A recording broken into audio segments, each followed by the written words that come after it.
ஆஷிஷ் நேரா அவர் பாத்தீங்கன்னா திடீர்னு தூக்க போறாங்க அப்படின்றாங்க.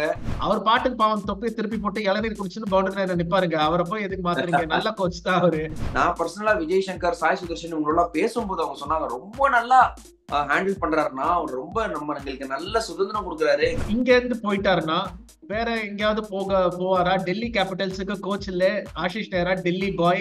ஒன்ஸ் அகைன் நம்ம உலக கோப்பை வின்னிங் கோச் ராகுல் டிராவிட் திரும்பி வந்துருவாரு அப்படிங்கிற மாதிரி பேச்சு அடிப்படுது. ஆனா மறுபக்கம் அப்படி சங்கக்காரா போயிட்டாருன்னா டெஃபினட்டா டிராவிட் அவர் பிளேயரா இருந்தாரு, அப்புறம் ஒரு கோச் அண்ட் மென்டரா இருந்தாரு. சோ அவருக்கு அது ஒரு நல்ல ஆப்பர்ச்சுனிட்டி. தகவல் என்ன வருதுன்னா பிசிசிஐ இஸ் அகெயின்ஸ்ட், அதாவது இந்த மினி ஆக்ஷன் கிடையாது, மெகா ஆக்ஷன் நடத்துவோம் அப்படிங்கிற மாதிரி தகவல். விராட்டோட ஒரு பிக்கஸ்ட் குவாலிட்டி இல்லைங்க.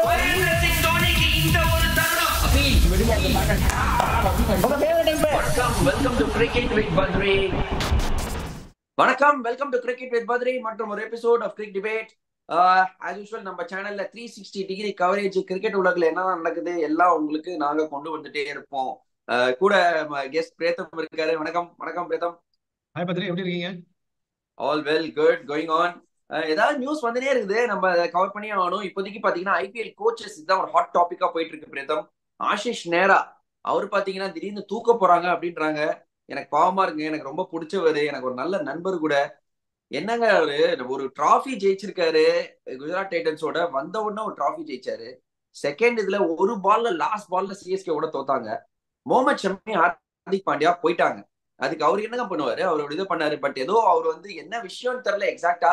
பட் அவரு கோச்சா குஜராத் டைட்டன்ஸ்க்கு இருக்க மாட்டாரு அப்படிங்கிற மாதிரி தகவல் வருது. In fact Gujarat Titans full coaching ஸ்டாஃபே மாத்துறாங்களாம். அந்த விக்ரம் சுலாங்கின்னு ஒருத்தர் இருக்காரு, அவர் ஒன்றையும் ஒயிட்லி டைரக்டர் ஆஃப் கிரிக்கெட்டா வச்சுப்பாங்க, மீதி எல்லாரையுமே மாத்த போறாங்க. கேரி கஸ்டன் இன்டர்நேஷனல் டியூட்டி போயிட்டாரு, பாகிஸ்தான் கோச் போட போறேன்னு. சோ இப்ப நிறைய மாற்றங்கள் நடக்குது குஜராத் டைட்டன்ஸ் கேம்ப்ல பிரேதம். டீ இல்லாம ஐ மீன் புகையாது. சோ இது உண்மையான்னு தெரியல பத்ரி. ஆனா இது உண்மைன்னா கொஞ்சம் அன்பார்ச்சுனேட் தான். ஏன்னா நீங்க சொன்ன மாதிரி first year title, second year last ball ஒரு மிரக்கல் பினிஷ், மூணாவது வருஷம் புது கேப்டன் நோ பாண்டியா ஷமி.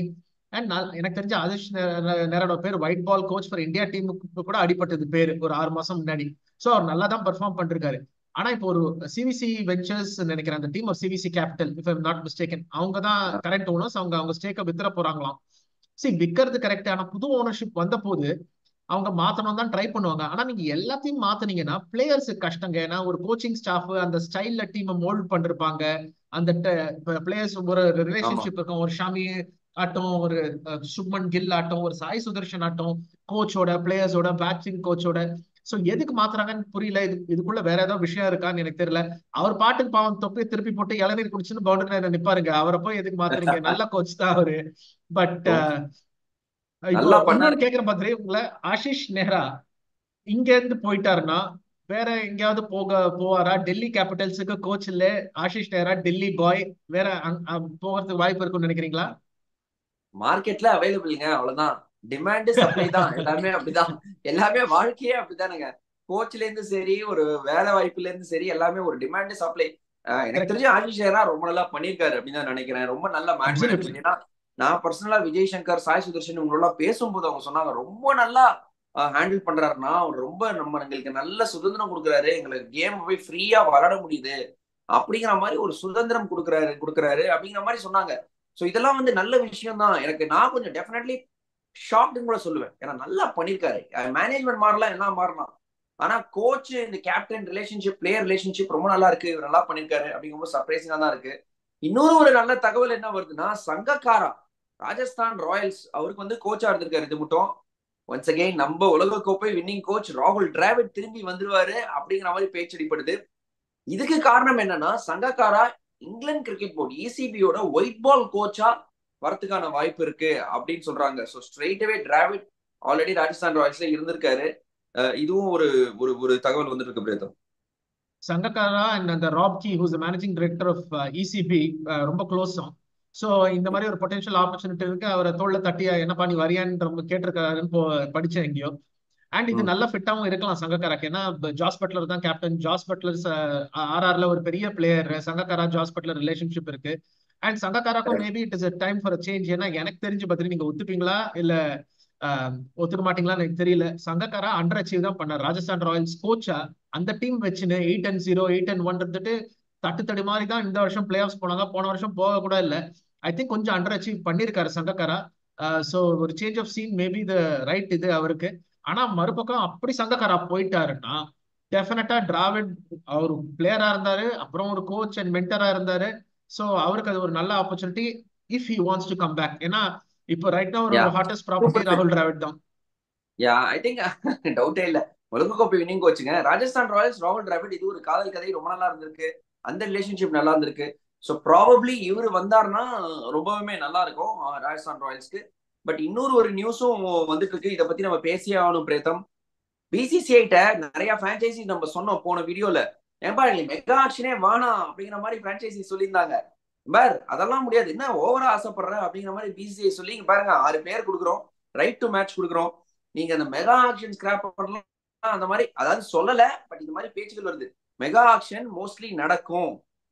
இந்த எஸ்பெஷலி கேகேஆர் அண்ட் எஸ்ஆர்ஹெச் ரொம்ப அகெயின்ஸ்டா இருந்தாங்க மெகா ஆக்ஷனுக்கு. எல்லா பிளேயர்ஸையும் நாங்களே வச்சுக்கிறோம் அப்படின்னு. வேற டெல்லி கேபிட்டல்ஸ், கிங்ஸ் 11 பஞ்சாப்லாம் எனக்கு மெகா ஆக்ஷன் வேணும் அப்படிங்கிற மாதிரி சொல்லியிருந்தாங்க.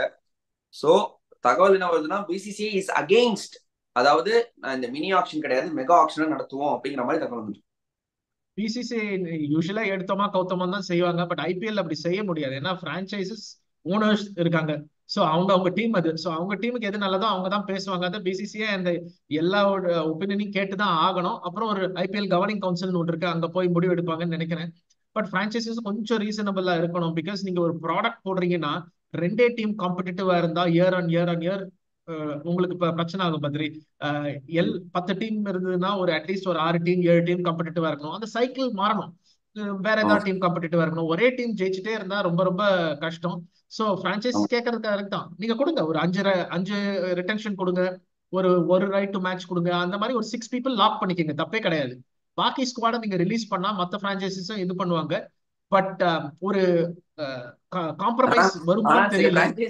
இவ்வளவு வருஷத்துல எதுவும் பண்ணல, இந்த மாதிரி பண்ணியும் சில பிரான்ச்சைசி எதுவும் பண்ணல. அது நான் எந்த பிரான்ச்சைசி சொல்ல விரும்பல, அது நம்ம தனி வீடியோல பேசுவோம். அது அதுவும் ஒன்றும் பெருசா பண்ணல. பட் எஸ் ஐ திங்க் நியாயம்னு ஒண்ணு இருக்கு அப்படிங்கிற மாதிரி சில பிரான்ச்சைசிஸ் கேக்குறாங்க, நாங்க எப்படி டீமை பில்ட் பண்ணுவோம் அப்படின்னு.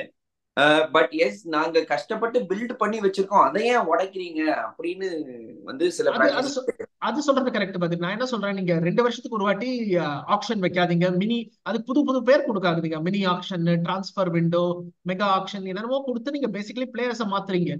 நான் கேக்குறேங்க, நீங்க ஆக்ஷன் வேணாம்லாம் சொல்றீங்க. ஹார்திக் பாண்டியா எல்லாம் transfer window, outside transfer window தான் மூவ் ஆனாரு லாஸ்ட் இயர். அது மாத்திரம் ஓகேயா? நீங்க அதெல்லாம் வந்து லூப் ஹோல்ஸ் கட் பண்ணுங்க பிஃபோர் சேயிங் நாங்க மெகா ஆக்ஷன் கொடுக்க மாட்டோம், மினி ஆக்ஷன் கொடுக்க மாட்டோம். சேலரி கேப்னு ஒன்று இருக்கு. இப்ப 150 கோடிக்கு வைக்க போறாங்க. நீங்க சேலரி கேப்பை மதிக்கணும். நீங்க அண்டர் த டேபிள் டீலிங் பண்ணி ஒரு பிளேயருக்கு ஜாஸ்தி கொடுத்து பேப்பர்ல 8 கோடி கொடுத்தோம், சேலரி கேப் அடியில் இருக்கணும். கொஞ்சம் டிரான்ஸ்பரன்சியும் வேணும் பிரான்ச்சைசிஸ்க்கு அண்ட் பிசிசி அதை கேட்கணும். ஸோ நீங்க சேலரி கேப்னு ஒன்று வச்சுட்டு உனக்கு 150 கோடி தான் உனக்கு பட்ஜெட், நீ அதுக்குள்ள யார வேணாலும் வாங்கிக்கோ. டிரான்ஸ்பரன்சி இருக்கணும். எல்லா பிரான்ச்சைஸும் அவங்க புக்ஸை சப்மிட் பண்ணணும். அப்போ டிரான்ஸ்பரன்சி இருக்கும். தென் பிசிசிஐ சொல்லலாம் மெகா ஆக்ஷன் 4 வருஷத்துக்கு ஒரு வாட்டி தாங்க, உலக கோப்பை மாதிரி 4 வருஷத்துக்கு ஒரு வாட்டி தான் உங்களுக்கு ஆக்ஷன். அதுல இந்த பிளேயர்ஸ் எல்லாம் வருவாங்க, சூப்பர். ஆனா இப்ப நீங்க பாத்தீங்கன்னா நம்ம இதை பத்தி ஒரு வீடியோ கூட பண்ணோம் டிசம்பர் லாஸ்ட் இயர் பாண்டியா வந்த போது. அது எந்த விண்டோல வந்ததுங்க? டிரான்ஸ்பர் விண்டோ முடிஞ்சு போச்சு. 3 மணிக்கு முடிஞ்ச டிரான்ஸ்பர் விண்டோ 10 மணிக்கு அனௌன்ஸ் பண்ணாங்க. தெரியல, மேபி கூட நாங்க டீல் அதுக்கு முன்னாடி பண்றோம். டிரான்ஸ்பரன்சி சில விஷயத்துல இல்ல, இன்க்ளூடிங் சேலரி கேப். நீங்க அதுல டிரான்ஸ்பரன்சி கொண்டு வாங்க ஃபர்ஸ்ட். அப்புறம் நீங்க வந்து mega action, right to match பத்தி எல்லாம் பேசுங்க. இதையும் பிரான்ச்சைசஸ் டிமாண்ட் பண்ணணும்னு நான் நினைக்கிறேன். பொறுத்திருந்து பார்ப்போம். ஐ திங்க் இன்னும் தகவல்கள் வரல. கரெக்டா நீங்க சொன்னீங்க. ஆனா என்ன நடக்குது அப்படிங்கிற மாதிரி டிரான்ஸ்பரன்சி மக்களுக்கும் தெரியணும், மீடியாவுக்கும் தெரியணும், எல்லாருக்கும் தெரியணும் அப்படின்றது ஒரு முக்கியமான ஒரு விஷயம். ஏன்னா ஐபிஎல் மாதிரி ஒரு இந்த மாதிரி ஆக்ஷன், இந்த மாதிரி இதுல lot of money is involve, big money is involve. And பிளேயர்ஸோட கெரியர், பிரான்ச்சைசியோட ஒரு ஃபியூச்சர், இது எல்லாமே இதுல வந்து இன்வால்வா இருக்கு. And BCCI can bring a little bit more better system. But ஓனர்ஸை இன்க்ளூட் பண்ணி தான் அவங்க டெசிஷன் எடுக்க பாக்குறாங்க. அவங்களால தனியா டெசிஷன் எடுக்க முடியல. ஏன்னா owners integral part of IPL. Absolutely, owners integral part of IPL. அதான் நான் சொன்னேன், பிசிசிஐ எடுத்தோமா கவுத்தோமான்னு செய்ய முடியாது. பிகாஸ் நிறைய ஸ்டேக் ஹோல்டர்ஸ் இருக்காங்க இங்க.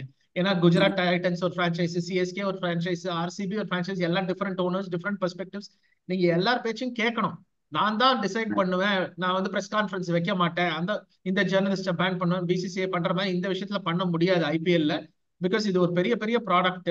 ஸோ அது கொஞ்சம் கேர்ஃபுல்லா தான் முடிவெடுக்கணும். அண்ட் எல்லாரையும் சந்தோஷப்படுத்துறதும் கஷ்டம், பட் ட்ரை பண்ணுவாங்க. இன்னொரு கேள்வி பார்த்தீங்கன்னா, நிறைய கோச்சிங் ஆப்பர்ச்சுனிட்டிஸ் வருது. நீங்களும் ஹெட் கோச்சா இருந்திருக்கீங்க டிஎன்பிஎல்ல. என்ன ஏதாவது ஒரு கோச்சிங் ஆப்பர்ச்சுனிட்டி வந்தா என்ன சொல்லுவீங்க நீங்க? ஐயோ, கஷ்டமான கேள்வி கேக்குறீங்களே பிரீத்தம். தெரியலங்க, கடவுள் விட்ட வழி பார்ப்போம். If I get an opportunity I might look into it.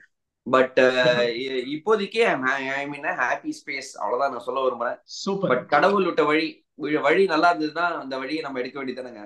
அவ்வளவுதான். டிப்ளமேட்டிக்கா சொல்லி தப்பிச்சிட்டீங்க. பரவாயில்ல, நிறைய ஆப்பர்ச்சுனிட்டிஸ் இருக்கு, ஓப்பனிங்ஸ் இருக்கு. பார்ப்போம் வருதான்னு. உங்களுக்கு அந்த மாதிரி செய்ய வாய்ப்பு கிடைச்சா கிரேட், பார்ப்போம். Yeah sure. Thank you Preetham. More updates வர நம்ம எல்லாத்தையும் நம்ம சேனல்ல கவர் பண்ணுவோம். 360 degree coverage of cricket as always. இந்த வீடியோ உங்களுக்கு பிடிச்சிருந்ததுன்னா லைக் பண்ணுங்க, ஷேர் பண்ணுங்க, மறக்காம சப்ஸ்கிரைப் பண்ணுங்க. அது மட்டும் இல்லாம பெல் ஐக்கான் அமுத்த மாதிராதீங்க. நாங்க என்ன வீடியோ போட்டாலும் இம்மீடியட்டா உங்களுக்கு ஒரு நோட்டிபிகேஷன் வரும். தேங்க்யூ பிரீத்தம். பாய். வணக்கம். தேங்க்யூ.